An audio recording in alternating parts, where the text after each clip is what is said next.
నమస్తే friends, welcome back to Shreshta kitchen. నేను మీ రవలి.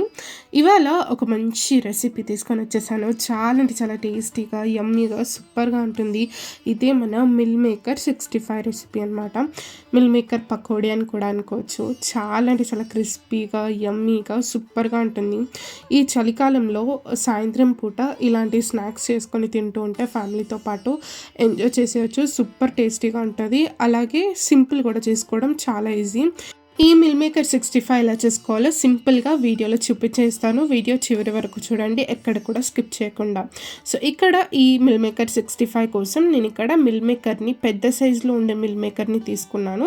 ఇలా ఒక 3 కప్స్ అంతా నేను ఇక్కడ మిల్ మేకర్ని ఇలా ఒక బౌల్లో వేసేసుకొని మంచిగా ఇవన్నీ కూడా మునిగేలాగా హాట్ వాటర్ వేసుకుంటున్నాను. మీరు కావాలంటే స్టవ్ మీద పెట్టుకొని మంచిగా బాయిల్ అయినా కూడా చేసేసుకోవచ్చు. ఈజీగా నానిపోతాయి మిల్ మేకర్లో. అలా కాకుండా ఇలా హాట్ వాటర్ అయినా వేసేసి ఒక 10 నిమిషాలు నానబెట్టుకుంటే మంచిగా సాఫ్ట్గా నానిపోతాయి అన్నమాట మిల్ మేకర్లన్నీ కూడా. ఆ తర్వాత ఈ వాటర్ అంతా కూడా స్క్వీజ్ చేసేసుకొని వీటిని మనము సపరేట్గా ఒక బౌల్లో వేసేసుకుందాం. ఇలా ఇవన్నీ కూడా మిల్ మేకర్లో మంచిగా పిండి వేసేసుకున్నాక ఇందులోకి ఇంగ్రీడియంట్స్ వేసుకుందాం. నేను ఇక్కడ ఒక 2 స్పూన్స్ అంతా పెరుగు వేసుకుంటున్నాను. పెరుగు వేయడం వల్ల మంచి టేస్ట్ వస్తుంది. అలాగే 1/2 టీ స్పూన్ అంత పసుపు, ఒక 1 స్పూన్ అంత అల్లం వెల్లుల్లి పేస్ట్ వేస్తున్నాను. అలాగే మన స్పైస్ లెవెల్కి తగ్గట్టు కారం వేసుకోవాలి. నేను ఇక్కడ 3.5 స్పూన్స్ అంతా వేస్తున్నాను. మంచి స్పైసీగా కావాలనుకుంటే 4 స్పూన్స్ అయినా కూడా వేసుకోవచ్చు. అలాగే రుచికి సరిపడా ఉప్పు వేసుకోవాలి. అలాగే నెక్స్ట్ ఇందులోకి ఒక 2 స్పూన్స్ అంత ధనియాల పొడి, 1 స్పూన్ అంత గరం మసాలా వేసుకుంటున్నాను. గరం మసాలా వేయడం వల్ల మంచి టేస్ట్ వస్తుంది. దీనికి తప్పకుండా వేసి చూడండి, చాలా బాగుంటుంది. అలాగే రెడ్ ఫుడ్ కలర్ వేసాను, మంచి కలర్ కోసం.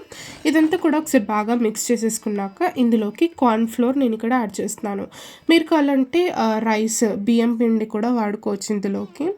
ఇక్కడ నేను ఒక 5 స్పూన్స్ అంతా కార్న్ఫ్లోర్ వేసేసుకొని మంచిగా ఈ పిండి అంతా కూడా ఈ మిల్ మేకర్లకి బాగా పట్టేలాగా ఇలా ఒకసారి బాగా కలుపుకున్నాక కొంచెం నేను ఇక్కడ వాటర్ స్ప్రింకిల్ చేసుకొని మాత్రమే ఇలా కలుపుకోవడం వల్ల, వాటర్ వేయడం వల్ల మంచిగా పిండి అంతా కూడా కోట్ అవుతుంది మిల్ మేకర్కి. ఇలా ఇదంతా కూడా బాగా మిశ్రమం అంతా కూడా మిల్ మేకర్స్కి పట్టాక వీటిని మనం ఫ్రై చేసేసుకోవచ్చు. నేను ఇక్కడ స్టవ్ మీద డీప్ ఫ్రైకి సరిపడా ఆయిల్ని వేడి చేసేసుకున్నాను. ఇందులోకి మనం కలిపి పెట్టుకున్న ఈ మిల్ మేకర్లన్నీ కూడా కొన్ని కొన్ని వేసుకుంటూ చక్కగా ఫ్రై చేసుకోవడమే. మంటను మీడియం ఫ్లేమ్లో పెట్టుకొని ఫ్రై చేసుకోవాలి. అలాగే వేసిన వెంబడే గరిటెతోని అటు ఇటు తిప్పకుండా కొంచెం సేపు అలానే వదిలేస్తే ఆ కోటింగ్ అనేది మిల్ మేకర్ నుండి విడిపోకుండా మంచిగా దాన్ని పట్టుకొని మంచి క్రిస్పీగా మిల్ మేకర్ 65 అయితే మనకు రెడీ అయిపోతుంది.